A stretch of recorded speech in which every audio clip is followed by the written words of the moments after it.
Well, why do you think that is? I mean, why is that? I mean, is it just because people are lazy today, or they're bored? I mean, are we just like bored, spoiled children who've just been lying in the bathtub all day, just playing with their plastic duck, and now they're just thinking, well, what can I do?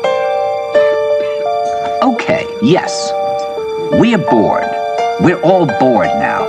But has it ever occurred to you, Wally, that the process that creates this boredom that we see in the world now may very well be a self-perpetuating, unconscious form of brainwashing created by a world totalitarian government based on money, and that all of this is much more dangerous than one thinks, and it's not just a question of individual survival, Wally, but that somebody who's bored is asleep, and somebody who's asleep will not say no? See, I keep meeting these people. I mean, just a few days ago, I met this man whom I greatly admire. He's a Swedish physicist, Gustav Bjornstrand, and he told me that he no longer watches television, doesn't read newspapers, and he doesn't read magazines.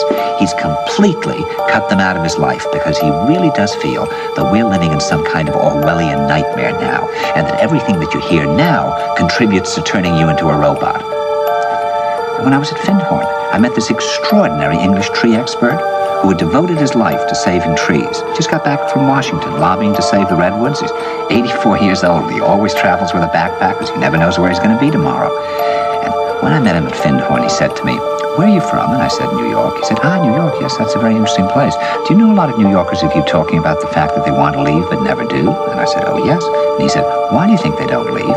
I gave him different banal theories. He said, "Oh, I don't think it's that way at all."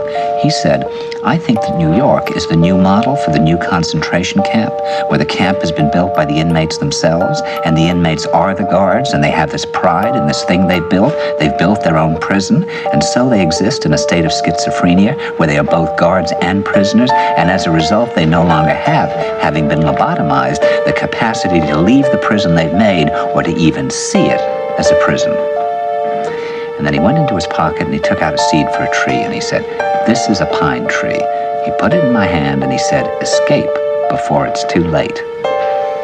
See, actually for 2 or 3 years now, Chiquita and I have had this very unpleasant feeling that we really should get out. And we really should feel like Jews in Germany in the late 30s. Get out of here. Of course, the problem is where to go, because it seems quite obvious that the whole world is going in the same direction. See, I think it's quite possible that the 1960s represented the last burst of the human being before he was extinguished, and that this is the beginning of the rest of the future now, that from now on there'll simply be all these robots walking around, feeling nothing, thinking nothing, and there'll be nobody left almost to remind them that there once was a species called a human being, with feelings and thoughts, and that history and memory are right now being erased, and soon nobody will really remember that life existed on the planet.